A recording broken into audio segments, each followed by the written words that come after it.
Sean todos bienvenidos a este su podcast del BTC, Biblia, Teología y Contexto, sus siglas en inglés, BTC. Una vez más, muchas gracias por estar mirando los videos del podcast. Esperamos con el querido hermano Wilfred siga siendo de su edificación y siga también motivándolos a la reflexión de vuestra fe. El día de hoy vamos a tocar un tema muy importante que es la familia bajo ataque. ¿Verdad, querido hermano Wilfred? Amén, amén. Sí, un tema muy importante, la familia bajo ataque. Los cambios sociales han traído grandes desafíos para el ministerio de la iglesia y queremos tocar ese tema, queremos abordarlo el día de hoy. ¿Verdad? Y nuevamente, como decía hermano Edgar, muchas gracias. Por favor, suscríbase a nuestros canales siempre, suscríbase a nuestras páginas, ¿verdad? Encienda la campanita para que le lleguen los reminders de cuando subimos un video, ¿verdad? Gracias por el apoyo que nos han brindado y esperamos que nos siga apoyando en este proyecto que el Señor ha puesto en nuestros corazones y que siga siendo de bendición. Compártelo por favor en sus redes sociales, ¿verdad? Y ayúdenos a que el reino de los cielos sea expandido a través de este medio. Así es. Gloria a Dios. El próximo podcast, Wilfred, vamos a estar hablando sobre cómo emitir un voto.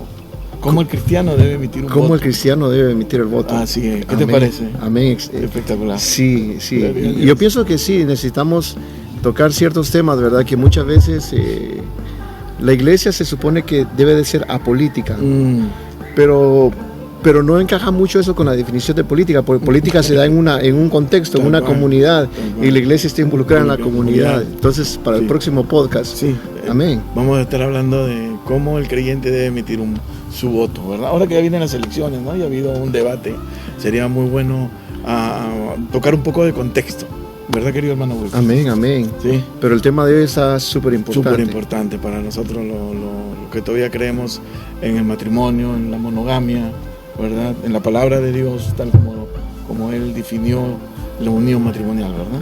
Amén. Estuvimos hablando hace dos podcasts anteriores, ¿no?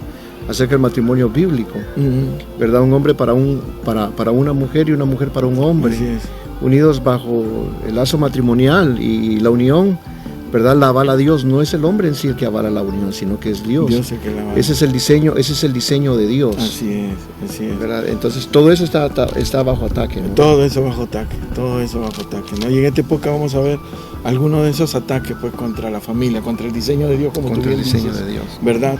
Y estos ataques, querido hermano Wilfred, como ustedes también, los que nos están mirando, saben, es lanzado por el enemigo de la familia, del matrimonio, que es el diablo, ¿no? ¿Verdad? Pero el diablo lo que hace es encarnarse, ¿no? Movilizar sistemas, ¿verdad? Encarnarse en instituciones, en filosofía, movilizar sistemas sociales y a través de ese medio poder socavar, ¿verdad? Destruir lo que Dios ha formado, ¿no? Que es la familia y el matrimonio. Sin embargo, la iglesia de Cristo, como cumplimos esa función de sal y de luz, debemos estar siempre preparados para esos ataques. Para eso debemos de saber cómo el enemigo se encarna, moviliza ciertas ideas, ¿no? Para nosotros estar percibidos, para poder contrarrestar esos ataques.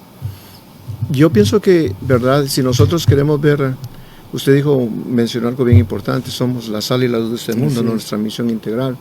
Hay una parte también que no debemos de olvidar de la iglesia, ¿no? Y los padres, además que todo, debemos de tener esa función profética dentro de nuestra familia, ¿verdad? Y hasta cierto punto yo, ¿verdad? Hago un enlace de esa función profética de los padres en la familia, ¿no? De la iglesia también, como el atalaya que estaba puesto en las ciudades de Israel, ¿verdad? En los muros para poder divisar cuando venía el enemigo y poder dar el grito de aviso, ¿no? Que venían los enemigos. Entonces yo creo que el podcast de hoy es como ese grito del atalaya, ¿verdad? La iglesia tiene que prestar atención. Tiene que prestar mucha atención. Sí. Porque muchas de esos ataques que el enemigo ha estado lanzando contra la iglesia no son nuevos. No son nuevos. Ya vienen desde la creación. Sí. Entonces toda esa torcedura que el diablo está haciendo se ha infiltrado de alguna manera ideológicamente dentro de las iglesias, y muchos de nosotros no sabemos cómo detectar, ¿verdad? Cómo detectar ese engaño, esa trampa del diablo, ¿no? Tal cual. Y esto es importante porque una vez más nosotros pues creemos, ¿verdad? Que el diablo está haciendo bien su trabajo. Ha venido a matar, robar y destruir. No debemos olvidarnos eso, ¿no? Muy importante olvidar. No debemos olvidarnos que el diablo ha venido para esas 3 funciones. Si no te mata, te destruye. Si no te destruye, te roba, ¿no? Y para eso la iglesia es columna y baluarte de la verdad. Y nosotros debemos defendernos a través de esa verdad que tenemos, que es Cristo, ¿no? Como el meollo de todo, y la Escritura, pues, ¿no? La Escritura, ¿no? ¿Verdad? Algo que es muy importante también, ¿verdad? Recalcar cuando se habla del ataque, ¿no? ¿Verdad? Porque cuando se habla del ataque se habla de un asunto bélico, ¿no? Sí, tal cual. ¿Verdad? Es un asunto bélico. Sí. Nosotros tenemos que saber diferenciar quién es el objeto de nuestra batalla. Exacto. O contra quién nosotros estamos peleando. Sí. Y lamentablemente, ¿no? La ideología moderna, el ataque es contra las personas y no contra las ideologías. Sí. Entonces, cuando nosotros hablamos de ataques a la familia, usualmente lo que nosotros vemos en la familia, quienes identifican a la persona a quien se está atacando es entre la misma familia. Sí. El hombre atacando a la esposa y la esposa Bueno. atacando al esposo, los hijos atacando a los padres y los padres atacando a los hijos, ¿verdad? Y una de esas cosas es como el diablo se ha vestido, ¿verdad? Para querer introducirse, no solamente dentro de la iglesia, sino como hablábamos anteriormente, a la familia, que es la base. Es la base de la sociedad. Sí, tal cual, ¿no? Y el diablo pues tiene que trastoca fundamentos, trastoca conceptos, trastoca ideas. Pues nosotros vivimos un mundo de ideas. Conforme tú piensas, así actúas, ¿no? Y nos olvidamos de eso, muy importante, ¿no? Mira, querido hermano Wilfred, con los niños, vamos el ataque con los niños. Tanto en los colegios públicos como privados se enseñan ideologías que van contrarias totalmente a lo que nosotros creemos, a la constitución de fe, ¿no? De que es la Escritura. Contrarias. Mira, una de las ideologías que nosotros podemos ver es el materialismo, por ejemplo, ¿verdad? Ahora les enseñan, dice que todo lo que nosotros vemos, eso existe, ¿verdad? Todo lo que nosotros vimos, eso existe. Lo que no vemos no existe, porque no lo podemos ver, ¿no? Ese materialismo, ¿no? ¿Verdad? Y eso es bien peligroso. O sea, Dios no lo podemos ver, entonces no existe para ellos Dios, ¿no? Por eso surgen esos movimientos de izquierda, ¿no? Movimientos liberales, ¿verdad? ¿No? Que se infiltran y se enseñan, ¿verdad? En las escuelas públicas y privadas, muy a menudo, ¿no? ¿Verdad?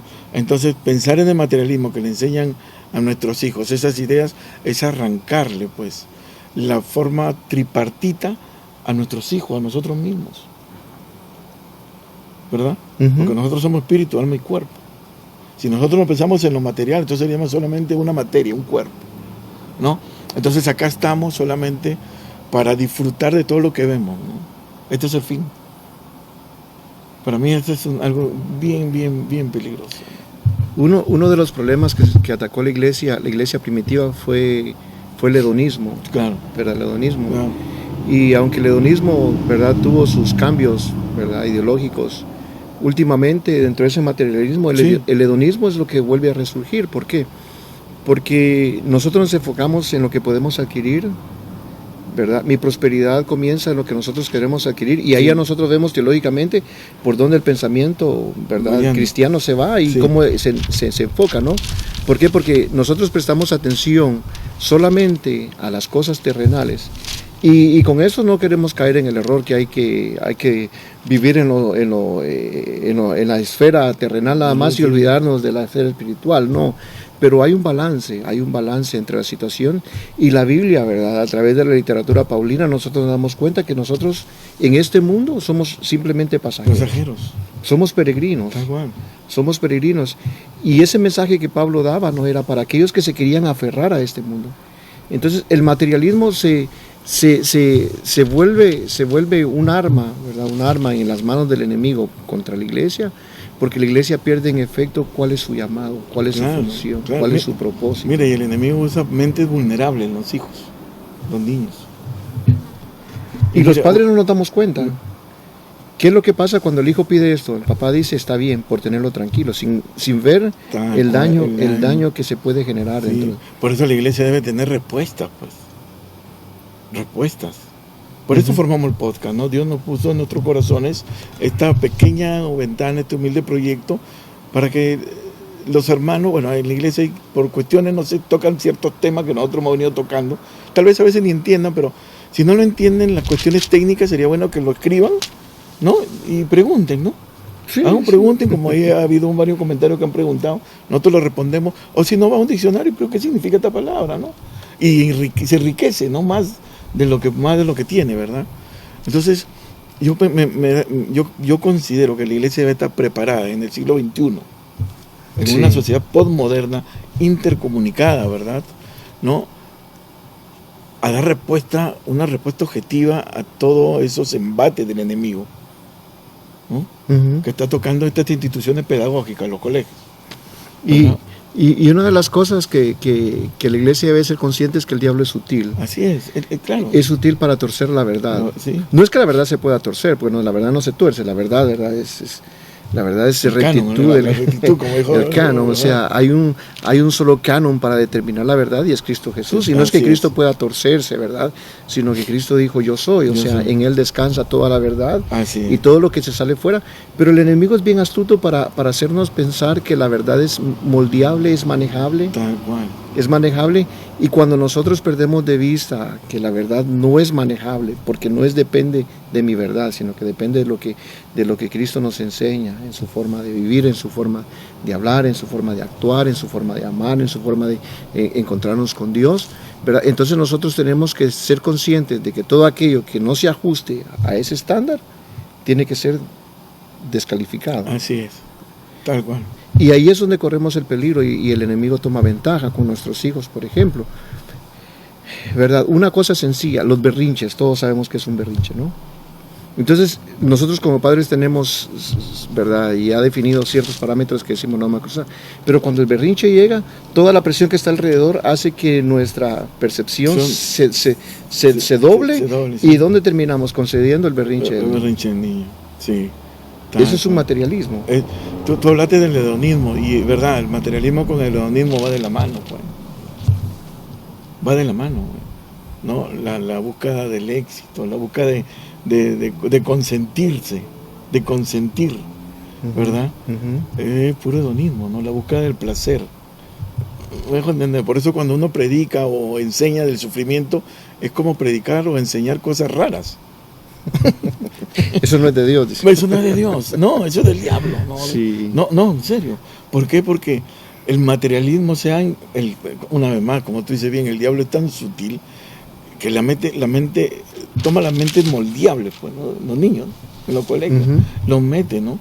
Entonces le da esa idea materialista, hedonista, y eso se comienza a transmitir, ¿verdad? Llega hasta los linderos o se enquista en nuestras congregaciones. Entonces cuando tú predicas sobre el dolor, sobre la muerte, sobre las cosas negativas que parecen negativas para nosotros, ¿verdad? Que nos incomoda, no, eso no es de Dios. Eso es del diablo. Esa es la idea que se forma. Esa es la idea que se forma. Y es muy importante. Entonces, una de las cosas que nosotros tenemos que observar es que dentro de los ataques que el enemigo hace en contra, pero no solamente de la familia, sino que del diseño original de Dios, es torcer o querer o tratar la manera de torcer la verdad y presentarla de una manera lógica y coherente, que muchas veces cuando nosotros no tenemos la verdad presente en nuestra vida, no sabemos cómo contrastarla o cuáles son los parámetros o el estándar, entonces nosotros podemos comenzar a caer en ese tipo de engaño del enemigo. Tal cual. Otro engaño también que utiliza el enemigo, pues, con el ataque contra con la familia, con los niños, ¿no? Es el ateísmo, pues. ¿Verdad? El ateísmo, ¿no? Ya nosotros sabemos, es la enseñanza que niega la existencia de Dios, ¿no? O sea, Dios no existe, todo esto, y mayormente se agarran de del darwinismo, ¿no? ¿No? Que todo comenzó con una gran explosión y todo lo que vemos, ¿no? Y venimos de formas menores, primitivas, y que se fue evolucionando, ¿no? Hasta las formas mayores que somos, ¿no? ¿Verdad? Y eso lo presentan de tal manera, pues una manera agradable, ¿no? Y hasta creíble, ¿no? ¿Verdad? Y una vez más, nosotros debemos dar respuesta contra eso, ¿verdad? Nosotros somos creacionistas, nosotros creemos que existe un Dios ¿verdad? Y que creó todo. No somos producto de una evolución, ¿no? Porque si utilizamos el razonamiento platónico, ¿no? O sea, ¿quién creó el punto matemático donde hubo la explosión? ¿No? Me va a decir otro punto matemático, pero ¿quién creó ese punto matemático? Otro punto matemático. O sea, tuvo que haber un punto matemático una primero. sucesión, sí. Exacto, para que haya otro punto matemático y haga la gran explosión. Entonces, yo creo que se necesita más fe, se necesita más fe en creer en la evolución que creer en el creacionismo. Porque las pruebas están allí. Pues sí. ¿Verdad? Entonces, cuando nosotros nacemos, toda esta maravilla está formada. Todo esto está formado. ¿Verdad? ¿verdad? Haciendo ¿verdad? Haciendo una comparación entre el materialismo y el ateísmo, ¿no? ¿Verdad? La familia está en ataque porque muchas veces las cosas que suceden, ¿verdad? Se van dando de una forma secuencial, ¿verdad? Que va teniendo ramificaciones y cuando nosotros vemos en el hogar, ¿verdad? Que comienza a tener problemas, el enemigo usa eso como un ataque. ¿Por qué? Porque la pregunta que siempre el cristiano se hace, ¿no? ¿Verdad? Se hace cuando se encuentra en sus momentos más bajos es ¿dónde está Dios? Sí, sí. ¿Verdad? Y como usted decía bien, Dios no lo vemos, ¿verdad? Y aunque nosotros, ¿verdad? Como pentecostales a veces decimos cuánto lo sienten y a veces no lo sentimos, no significa que Dios deje de ser. Así es. ¿Verdad? Y hay ejemplos bíblicos, nosotros podemos ver a Job, claro. ¿verdad? Job lanzó un ataque contra, el enemigo lanzó un ataque contra Job, ¿verdad? El acusador lanzó un ataque contra Job, de tal manera que al final a Job todo ese ataque que el enemigo lanzó contra él, le permitió contemplar a Dios, aunque él no lo pudiera sentir. Porque él se sintió en ese vacío existencial donde él hacía preguntas y no había respuestas. Él mismo no comprendía su situación. No la llegó a comprender tampoco, ¿verdad? Y nosotros quizás no vamos a entender en el momento del materialismo por qué nosotros estamos en esa situación tan abajo. Y vienen los problemas familiares siempre, ¿no?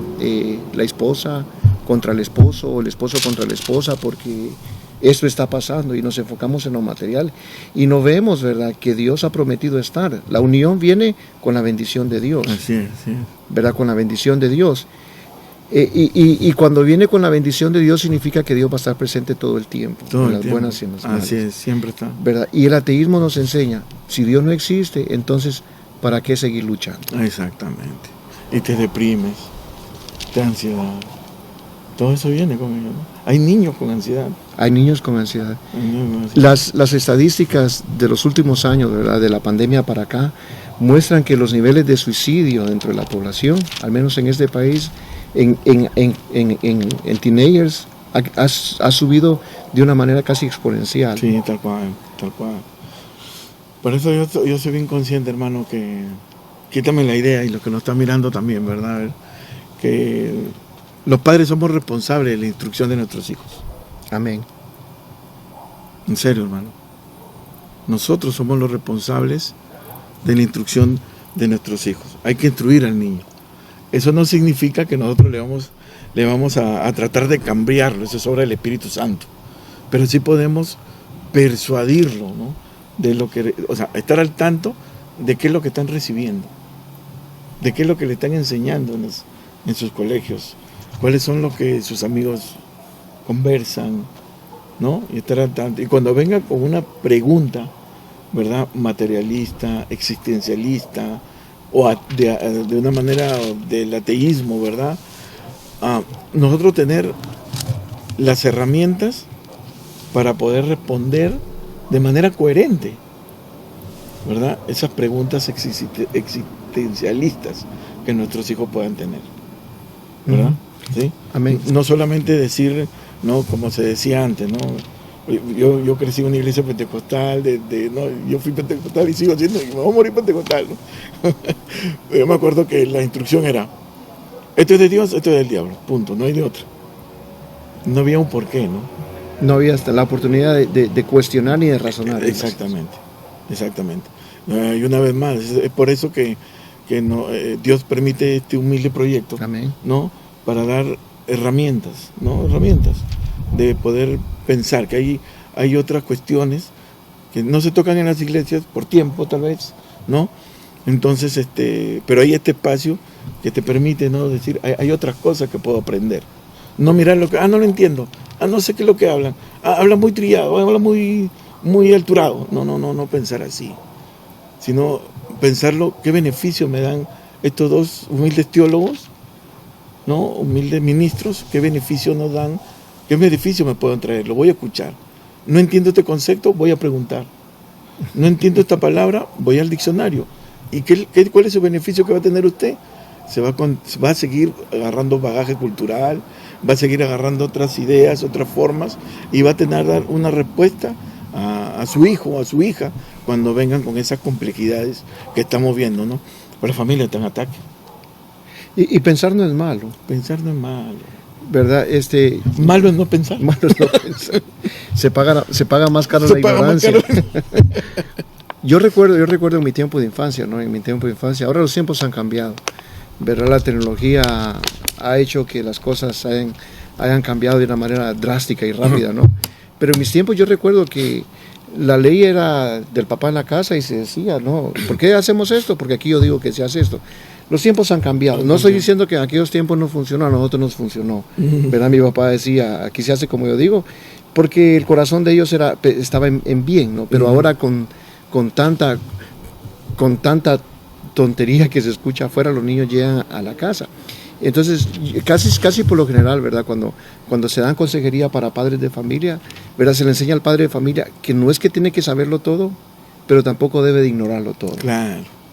¿Verdad? Entonces, no es pecado, ni es malo, ni el hijo lo va a ver feo ni malo, porque usted diga, mi hijo, eso no lo sé. Yo he tenido conversaciones con padres de familia cuando a veces el consejo es, mire, comience a leer la Biblia con su hijo, con su familia. No importa, no predique, solo léala. Y van a salir preguntas. Y cuando salgan preguntas, si usted dice, no sé de dónde sale esto, diga, no sé, pero vamos a investigar, vamos a averiguar, vamos a saber. Pero querido hermano, ¿puedo hablar como pentecostal? Sí, amén. Ministro pentecostal. Yo soy ministro pentecostal, ¿verdad? Tú también, ¿no? Vemos que cuando cae el derramamiento del Espíritu Santo, ¿verdad? En Pentecostés, ¿no? Nace el movimiento pentecostal. Los hermanos se volcaron a la palabra. Hermanos, se volcaron a la palabra, a la doctrina de los apóstoles. Entonces nosotros que somos pentecostales, ¿dónde nos hemos volcado? En serio, es bien, para mí es serio, ¿no? Y hay algo interesante, ¿verdad? ¿A dónde nos hemos volcado? Dice el apóstol Pablo en 1 Corintios cuando habla acerca de los problemas matrimoniales, ¿no? Los problemas familiares. Él dice, ¿cómo es posible? Dice que ustedes en vez de abocarse a la palabra, ustedes se aboquen al mundo para encontrar la respuesta al problema que ustedes están teniendo. Claro. Y yo siempre, a mí me ha llamado la atención, ¿no? Ver el ejemplo del pueblo de Israel, cómo Dios quiso a ellos dirigirlos. Y Dios le dice a Israel, ustedes van a tener que hablar con sus hijos. Le van a tener que enseñar las cosas que les ha sido prescritas. Les van a tener que enseñar todos aquellos monumentos que ustedes edificaron, ¿verdad? Que los edificaron como memoria por algo que Dios hizo, ¿verdad? Entonces hay algo que se puede pensar, se puede razonar. Cuando un hijo pregunta, padre o madre o papá o mamá, ¿por qué esto? ¿Por qué esto? ¿Cuál es la experiencia que yo he tenido en ver la mano de Dios en mi vida obrando? ¿Verdad? Porque el ataque del diablo no solamente llega como algo desconocido, no. La respuesta es cómo mi relación con Dios, ¿verdad?, está afectando la vida de mi hijo para que él pueda ver, que puede encontrar en Dios esa respuesta que él está buscando. Yo, en ese punto, permíteme subirme, ¿verdad? No como trampolín, buenísimo, ¿no? Ahí viene pues el trabajo en conjunto. Los padres son los que tienen la obligación de parte de Dios de instruir al niño. Amén. ¿No? Dice Proverbios 23, 13, 14, ¿no? Instruir al niño. Pero la iglesia debe de funcionar como un apoyo, pues, ofreciendo una educación doctrinal seria que dé respuestas teológicas, bíblicas, ¿no?, a los padres para que esto le den a los hijos, ¿no? Y así vamos remando juntos, ¿no? Iglesia y familia, ¿no? Y nos vamos cubriendo ambos, ¿verdad? En esa mecánica, iglesia, familia, ¿verdad? Nos vamos cubriendo de los ataques, pues, ideológicos del enemigo, ¿no? ¿Verdad? Y algo que nosotros debemos de tener cuidado en ese particular, ¿verdad?, es es que los padres no deben de menospreciarse porque consideran que la agrupación en sí, ¿no? Porque no nos damos cuenta que cuando nosotros hablamos de iglesia, nosotros somos la iglesia de Cristo, ¿verdad? La congregación es distinta, ¿verdad? También es la iglesia de Cristo, pero nosotros somos la iglesia de Cristo. Entonces, dentro de nosotros tiene que estar esa revelación porque el Espíritu Santo está en nuestra vida en la lectura de la palabra del Señor. O sea, los primeros teólogos en la casa debemos de ser nosotros como padres. Sí. ¿Verdad? Nosotros como padres. Ahí tiene que comenzar la escuela. Y antes se enseñaba de esa manera. Pero como los conceptos han cambiado, antes que se decía, la primera escuela, ¿dónde estaba? En la casa. En la casa. Esa era la primera escuela. Así es. Ahí yo aprendía la moral, la conducta de vida, el respeto a los demás, amar a Dios. Ahora no. Ahora lamentablemente, nuevamente, los cambios tecnológicos, ¿no? Todas esas las redes sociales han modificado eso. ¿Por qué? Porque ahora ya no se encuentra ni la moral en la casa, ni amar a Dios en la casa. Nosotros se lo hemos relegado a alguien más. La iglesia. La función paternal, primaria, sí. La función paternal como que nosotros la hemos descuidado y se la hemos delegado a alguien más. Y creemos que en la iglesia tiene la obligación. Claro, nosotros como maestros tenemos una función ministerial, ¿verdad? Sí. De parte de Dios, una responsabilidad. No, pues sí. Pero no significa que nosotros estemos, ¿verdad? Ante Dios primero responsables antes que los padres. Con los padres. No son los maestros los primeros responsables. No. Los primeros responsables son los padres de familia por sus hijos. Exacto. Creo que ahí podemos ponerle la analogía de Adán y Eva, ¿no? El Señor le dice a Adán, no coman de este árbol, ¿no? De este fruto, ¿no? Y el que come el fruto, el que fue engañada, ¿no? Fue Eva. Pero el Señor no se dirige a Eva, ¿no? A quien le había dado el mandamiento. Se dirige al quien había dado el mandamiento, exacto. Pero la que fue engañada fue ella, la que no escuchó la voz del varón fue ella, ¿no? Pero Dios no se dirige a ella, se dirige al hombre, ¿no? Como sacerdote y responsable de la casa, ¿verdad? Creo que ahí podría entrar esa analogía, ¿no? Bien. Hay mucha...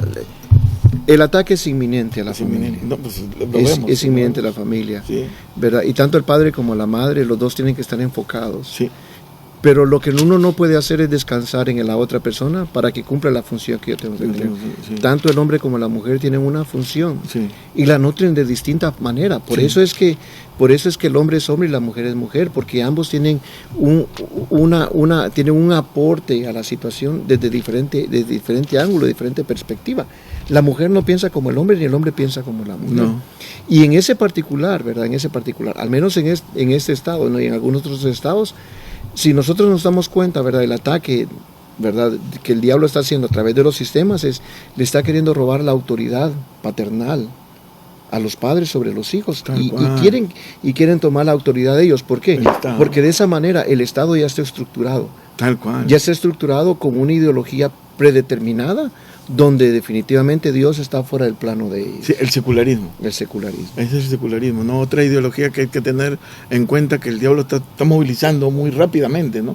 Y acá tenemos las universidades, pues, ¿no? Que fomentan eso, ¿no? Stanford, Berkeley, ¿verdad? Fomentan el secularismo, ¿no?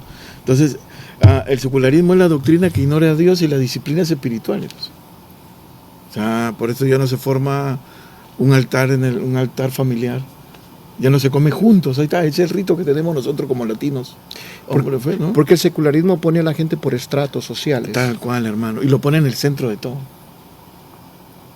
Lo pone en el centro de todo.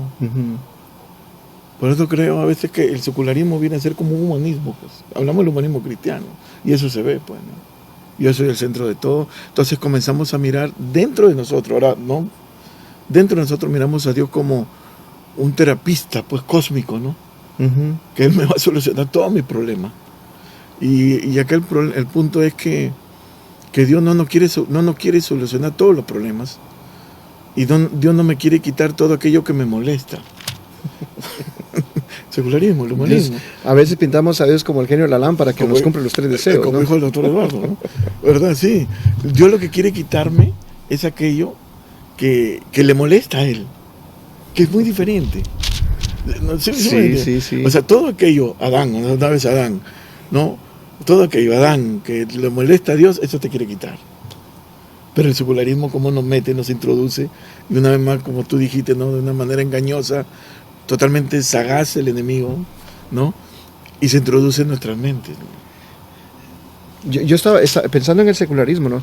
Las estructuras en sí no son malas, pero aquellas estructuras que toman en cuenta a Dios como fundamento, ¿verdad? Y el secularismo lo que hace es que forma una base, ¿verdad? Y va creando estructuras que lo que está haciendo es una sistematización. A la gente lo está poniendo a pensar de una manera sistematizada, para dónde llegar, pero todos los caminos que va buscando el secularismo para encontrar, depende cuál sea la vertiente ideológica que tenga, se va a ir acercando a los ideales que esa vertiente ideológica tenga, ¿verdad? Entonces, el problema está, ¿verdad? Cuando el ser humano comienza a razonar y esas estructuras están poniéndose en contraposición a lo que Dios dice, la gente va a llegar a otros lugares. Y la gente que va a decir en el secularismo, bueno, mi hijo no necesita la ayuda de Dios, sino que necesita la ayuda del terapista. Sí, y no estamos en contra de que busquen una ayuda en un momento determinado cuando el problema... Pero el terapista debería ser una segunda, una tercera opción. Exactamente. Dios debería ser la primera opción, luego la otra opción, los padres. Miren, no han habido terapistas toda la vida. Hoy en día está muy de moda. En la iglesia primitiva no había terapistas. No habían terapistas. Habían ministros y discípulos llenos del Espíritu Santo. Y habían padres que se preocupaban por la educación de sus hijos. Y la forma en la que ellos corregían los errores era presentándose ellos como ejemplo. ¿Por qué? Porque si yo presento como ejemplo, ¿verdad?, en una relación honesta con Dios, sí, yo automáticamente voy a hacer la respuesta que el hijo está buscando para los problemas que le van a llegar, porque van a pasar por las mismas situaciones. Exactamente. Van a pasar por las mismas situaciones. Exactamente. El secularismo para mí es más peligroso aún, ¿verdad? Porque el secularismo, si una familia se seculariza, ¿verdad? Quita todo lo espiritual, pues, ¿no? Todas las disciplinas espirituales, todas las formas espirituales, todo lo que tú puedes tener comunión con Dios. Vas a la iglesia, levantas tu mano, pero tu mente no está en Dios. Estás físicamente en el momento, ¿no? En el lugar, pero espiritualmente no estás ahí, ¿no? Y la cuestión es esta, ¿verdad? Uno de los principales cambios que el secularismo propuso, ¿no?, ¿verdad?, en sus inicios fue la separación, el Estado y Dios. Tal cual. ¿Verdad? Entonces ahora el Estado se encarga de ciertas situaciones y la Iglesia se encarga de las cuestiones. Exactamente. ¿Verdad? El Estado se encarga de la realidad aquí y la Iglesia se encarga de una realidad no visible. Entonces, por eso a veces a mucha gente que no le hace sentido la religión, porque la religión, el idioma, los ejemplos, todas las cuestiones que se enseñan, se predican, muchas veces no están relacionadas con la realidad. Exactamente. ¿Por qué? Porque para la realidad está... Si una familia pasa un problema, si alguien está teniendo problemas, ¿dónde la gente corre a buscar auxilio? Al Estado. Si hay un problema moral, hay un problema físico, hay un problema emocional, ¿a dónde la gente se aboca? Al Estado. ¿Cuándo la gente busca a la iglesia? Solo cuando se va a morir. Pero cuando se va a morir, la gente ya se muere porque ya no tuvo otra opción. Tal cual. Ya la medicina no tuvo efecto. Entonces, al final... Entonces, nosotros tenemos que ser conscientes, ¿verdad?, de que la realidad nuestra no está despegada de la realidad espiritual en la que vivimos. No, es integral. ¿Verdad? Es integral, ambas. Como usted decía, alma, cuerpo y espíritu. Claro. ¿Verdad? Son tres áreas que el ser humano tiene y necesita alimentarlas. Sí. Es el diálogo que a veces nosotros confundimos. Hacemos una dicotomía, ¿verdad? Uh-huh. O un maniqueísmo. Hay otro término técnico, lo pueden buscar ahí ustedes, ¿verdad? Un maniqueísmo, ¿no?, de dos cosas: secularmente hablando, espiritualmente hablando. Y nosotros usamos esos términos en la predicación, en la enseñanza. Por eso. Es un lenguaje propio de la iglesia. Tal cual. Y muchas veces no lo sabemos, o sea, no lo sabemos manejar bien, no lo sabemos manejar bien. Sí, ¿no? Y no existe eso, secularmente hablando ni espiritualmente hablando. Nosotros somos el templo de Cristo. El templo del Cristo, del Espíritu Santo, y donde nosotros nos movamos es un lugar santo. La realidad espiritual y material van incluidas en él. Hermano. No se puede separar. No. Y nosotros, secularismo. Y lo predicamos porque no entendemos. Llegamos al problema de la espiritualización, todo, ¿verdad? Mucho, ¿verdad? ¿Espiritualización o misticismo? Bueno, nosotros le llamamos espiritual, decimos, hay que abrir los ojos espirituales, ¿verdad? Abraham abrió los ojos espirituales. Para mirar miles de ángeles ahí rodeando. No sé cómo hacen eso. Me gustaría saber algún día, invitar así, ¿no? ¿Cómo miras tú los ángeles? Quisiera saber, ¿no? Me da mucha curiosidad. Bueno, pero el enemigo ha aprovechado todo eso porque los padres se alejan de la realidad familiar. Tal cual. Y los hijos se despegan de la realidad familiar. Tal cual. ¿Verdad? Uno de los problemas más grandes que el enemigo, una de las situaciones más grandes que el enemigo ha utilizado, ¿no? Y bueno, y ahora nosotros estamos inmiscuidos dentro de esto, ¿no? Son las redes sociales, ¿no? Sí. Las redes sociales de una manera secularizada, ¿no? Las redes sociales han servido como un método para que el enemigo pueda introducirse. Nosotros hemos visto, ¿verdad? En el trayecto ministerial, ¿no? Hemos visto situaciones donde el enemigo es tan astuto y los padres ni siquiera nos damos cuenta que los hijos están viendo en sus dispositivos. Tal cual, materialismo, ateísmo, secularismo. ¿Verdad? El ataque frontal, a veces es frontal. A veces en la casa. Antes nosotros cuidábamos lo que los niños veían en la televisión, pero ahora no se puede. ¿Cuántas televisiones una casa puede tener? Tal cual. Hay gente que tiene televisión hasta en el baño. Tal cual. Entonces, y cada uno tiene privacidad, entonces en la privacidad de cada uno todo mundo hace lo que puede hacer en su privacidad, dice, ¿no? Y ahora la gente todavía está clamando, ¿verdad? El derecho a la autonomía propia del cuerpo cuando dice la Biblia que nosotros somos del Señor. Del Señor. ¿Verdad? No, ni siquiera la iglesia tendría que entrar en ese debate si realmente el ser humano tiene autonomía propia dentro de su cuerpo para decidir qué hacer con él. Uh-huh. Podrá hacerlo, pero como una respuesta desobediente a la voluntad de Dios. Tal cual. El ataque frontal, como nos estamos viendo, es bien frontal, bien directo, ¿no? O sea, no tiene ni curvas. Es un ataque inteligente, sagaz, directo. Directo. ¿Así? El cristiano le anda dando vueltas. Yo me he dado cuenta, dice, ese tema no se puede hablar porque hay niños. Si usted pusiera atención a lo que en la escuela ven los niños ahora. Hermano, en las redes sociales. ¿Cómo va a ser? Pero bueno, así parece que todavía estamos en un nivel de beatitud, ¿no? De beatitud. Ok, otro ataque pues que va con la familia es el ataque a la disciplina del hogar, ¿no? Sí. Hermano, en nuestros días ahí se ve mucho, muy relacionado con la disciplina de los hijos. Hay debates, ¿verdad? De todo ámbito de las ciencias humanas, pedagógicos, psicológicos, sociológicos, antropológicos, ¿verdad? Teológicos, filosóficos, si se debe de disciplinar verbalmente o corporalmente, ¿no? Miren, hermano, para mí, ¿no? A mí mi mamá no me pegaban, mi papá no me pegaban, me educaban. ¿Sí me contesté? Cada nalgazo que me daba. Nalgazo que me daba. Me quedé asustado. No, a mí no. A mí mis padres no me pegaban. Eso está bien. A mí me educaban. Sí. Cada nalgazo que a mí me daban, no estuviera acá al frente de ti, no estuviéramos compartiendo la palabra, entendiendo diferente, ¿no?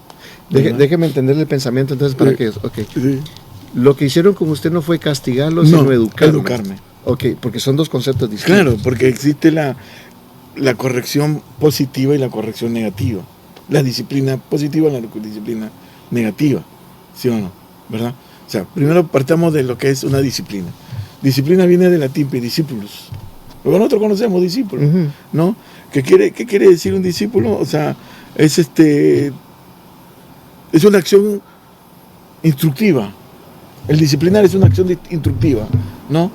Para que el individuo o la individua tenga un correcto caminar en la sociedad donde se mueve, ¿no? Esa es disciplina. Proverbio 22. Exactamente. Sí. Esa es disciplina. Uh-huh. Entonces el debate es, ¿cómo debo de castigar? ¿Verbalmente o corporalmente? ¿No? Por eso le digo, ¿no? La disciplina correctiva, ¿cómo debería ser? Ese es el debate ahora. Ese es el debate. Ese es el debate. Y la iglesia tiene problemas en ese debate. ¿Está bien? ¿Sí? tiene problemas porque unos están a favor, otros están en contra, y algunos dicen, a mí me castigaban por todo, otros dicen, a mí no, me dieron toda la libertad, y otros los que los castigaron dicen, miren cómo salí, y terminaron resentidos. Y entonces, ¿cuáles serían los parámetros que un padre debería utilizar entonces para aplicar la corrección? Claro, a ver, creo que acá me equivoqué en el concepto, es la disciplina positiva. Ajá, y la correctiva, positiva y correctiva. Bueno, la disciplina positiva es la que entiendo, ¿no? Y lo que a veces no trato de usar es que es la persuasión, ¿no? Con los hijos. O sea, para eso necesitamos tiempo pasar con los hijos. Tiempo. Y en esta sociedad que no duerme, buscar tiempo es oro. Voy a tratar la manera de tratar de explicar eso que usted dice, ¿no? A ver si le entendí, ¿no? A ver si, porque yo sé que algunos están así, bueno, entonces, ¿está bien corregir a los hijos o no corregir? Okay. Dice el libro de Gálatas, ¿no? ¿Verdad? En el capítulo 3 dice que la ley dice para qué sirve, ¿no? Hablando de la ley, ¿verdad? Entonces, un día vamos a poder hablar de cuáles son las diferencias entre la ley y la gracia, ¿verdad? Sí. Para que nosotros veamos dónde queremos vivir, sí. ¿No? ¿Verdad? Dice que la ley dice que fue introducida porque hubieron transgresiones, ¿verdad?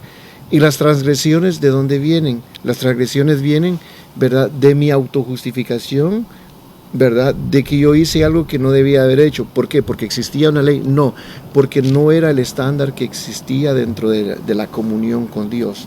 Por ejemplo, ¿verdad? Pues nosotros podemos decir, bueno, Dios puso la ley en el huerto del Edén a Adán, no comas del fruto, pero más que todo una ley era una comunión, una relación. Él tenía que confiar en Dios, ¿verdad? Y ver que todas esas cuestiones. Entonces, ¿verdad? Cuando la ley llega al pueblo de Israel, ¿verdad? Que es una de las primeras leyes que llegan escritas, estipuladas, ya con castigos, ¿verdad? Así ya más estipulados, llegan porque hay transgresiones. Entonces, cuando la gracia existe, existe una armonía que no es imposición porque existe una ley, sino que existe una armonía porque hay una relación familiar, hay una relación entre el padre y la madre, el padre y los hijos con los padres y los esposos. Hay una relación que busca el bienestar familiar. Pero cuando el bienestar familiar, ¿cómo se rompe el bienestar familiar? Cuando hay un egoísmo, ¿verdad? Entonces viene la ley, entonces cae la ley. ¿Por qué? Porque hubo una acción que no era propia de esa relación que existía, ¿verdad? Entonces, dentro de esos parámetros, entonces, ¿cómo yo voy a instruir o voy a corregir? Eso es lo que yo estoy entendiendo, ¿no? ¿Cómo yo voy a instruir o voy a corregir? ¿Verdad? Porque cuando está la instrucción es porque hay una relación familiar. Claro, por eso la disciplina, el discípulo. Eso es lo que usted me está diciendo. Exactamente, okay. El discípulo se tiene que efectuar dentro, estamos hablando de la familia, dentro del núcleo familiar. La instrucción. La instrucción debe ser dentro. No como ley, sino como instrucción. No, como instrucción, es lo que estamos diciendo. Discípulo del concepto. ¿No? Disciplina viene del latín discípulos. Porque es una instrucción, ¿verdad? Porque muchas veces se asocia la disciplina con castigo. No. ¿Verdad? Esa es la asociación que se hace. Esa es la asociación. Ahí viene el otro, pues, la disciplina correctiva. Hasta ahí estamos entendiendo, ¿no? Hasta ahí, ¿verdad? La disciplina positiva es que tú tienes que gastar tiempo con tu hijo, con tu hija, con la familia, gastar tiempo. Que haya un diálogo, lo que siempre hemos estado incentivando nosotros, un diálogo inteligente, ¿no? ¿Qué es lo que crees de esto? Escuchar, ¿qué es lo que piensas de esto? ¿Por qué hiciste esto? ¿No? Las preguntas y las respuestas inteligentes también, de acuerdo a lo que nosotros creemos, ¿no? De los padres a los hijos. Estás disciplinando, haciendo discípulo, según el concepto, ¿sí o no? Amén. Eso es lo positivo, eso es lo que se debe de hacer cuando, lo que tú bien dices, hay una comunión, una familia, donde se relacionan sanamente, ¿verdad? Pero cuando existe la transgresión dentro de la familia, por X o Y razones, ahí viene la corrección, la disciplina correctiva, ¿verdad? Y la disciplina correctiva no es para destrucción. No. Es para volver a encarrilar, para volver a encarrilar algo. Gloria a Dios. No es para bajarle la estima. No es para hacerlo sentir inferior. Sino es para... mira, cómo es Dios tan sabio. Proverbios 23, 13, 14. La disciplina correctiva, o sea, su buena nalgada, ¿verdad? O su castigo, te quito el celular, te quito lo que más quieres y vaya del cuarto, ¿verdad? ¿No? Hasta que se te pase el berrincho, hasta cuando Dios me diga, ¿no? lo que hace al niño es darle seguridad. Ujú. Le da seguridad.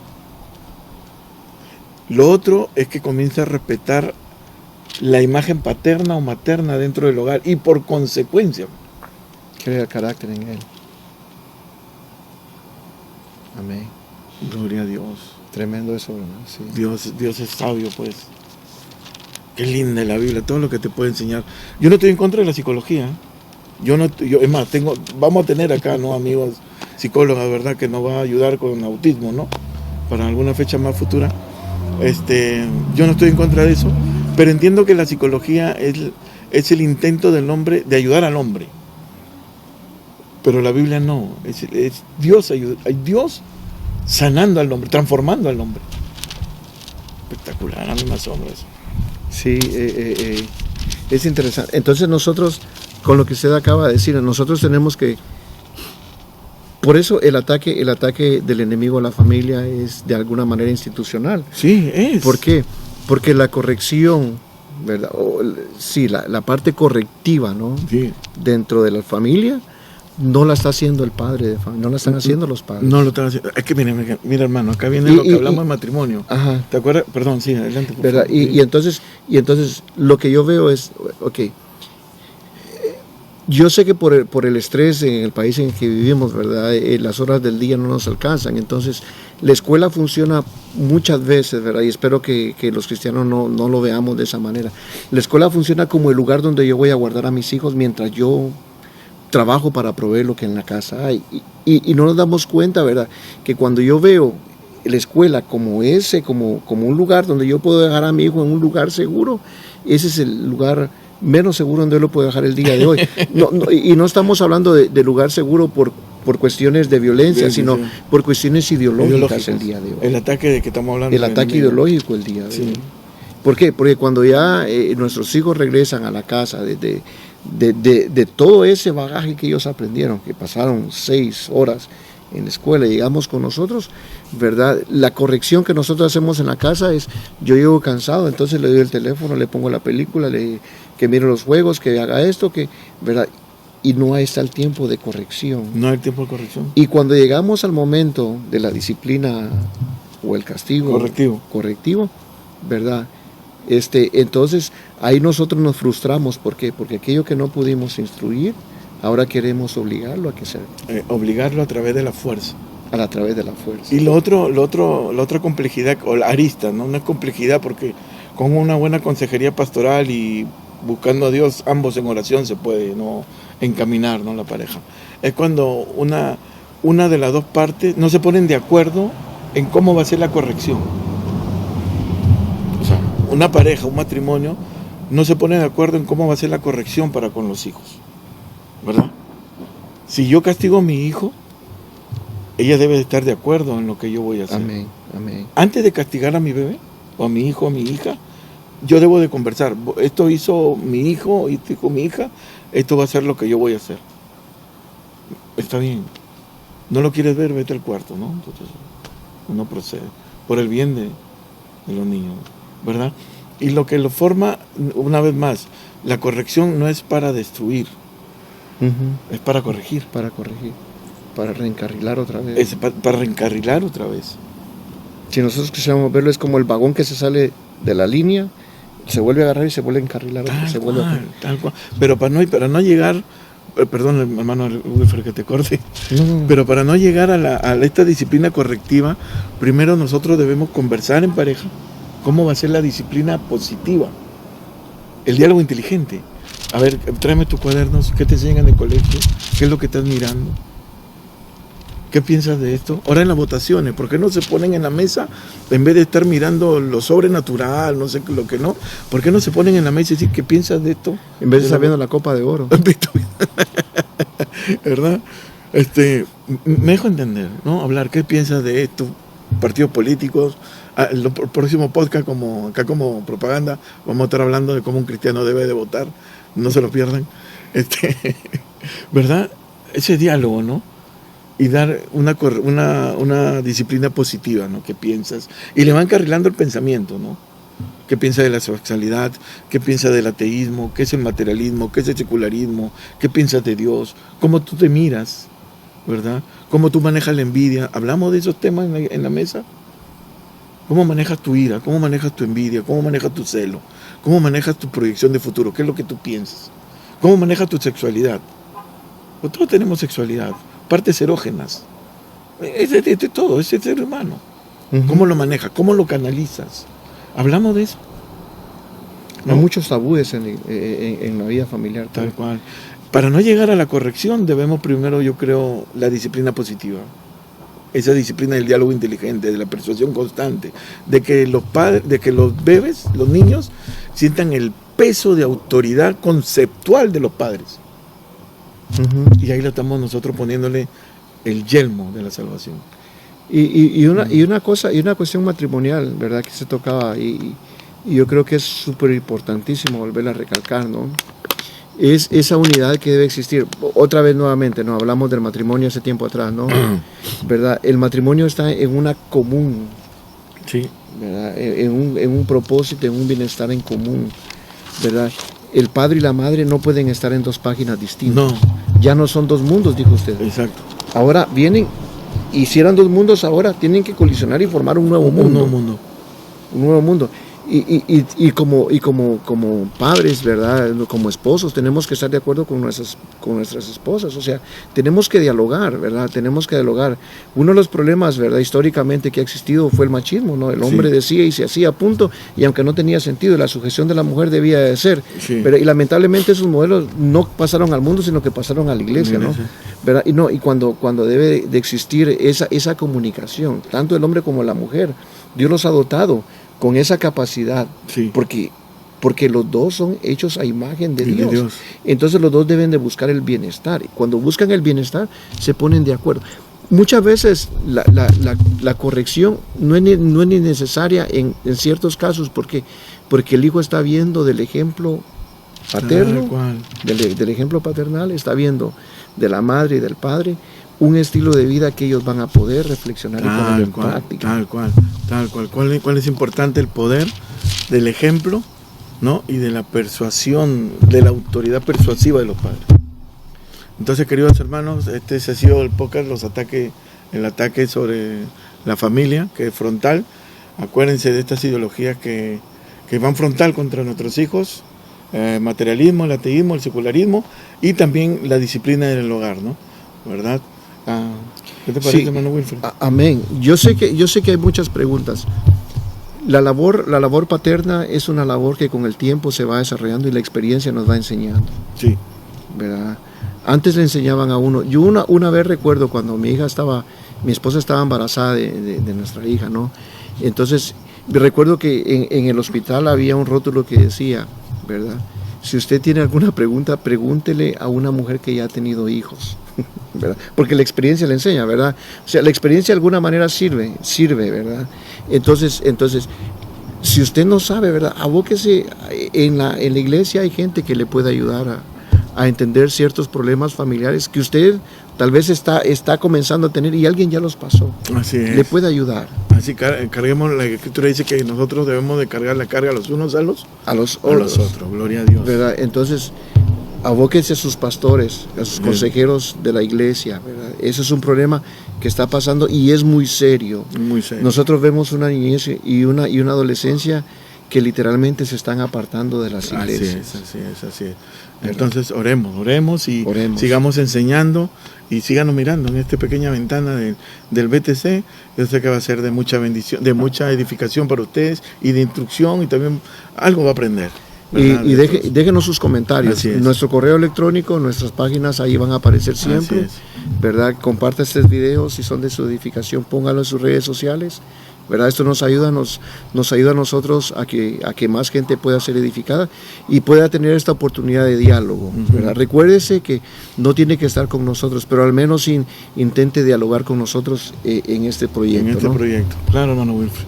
Ok, no se olvide que el próximo podcast vamos a estar hablando de cómo un cristiano debe emitir su voto, ya que se acercan las elecciones, ¿verdad? Amén. No se lo pierda. Amén. Okay. Dios les bendiga, a su servidor Wilfred Linares y su hermano y servidor Edgar Peña. Hasta la próxima. Dios les bendiga, hasta la próxima.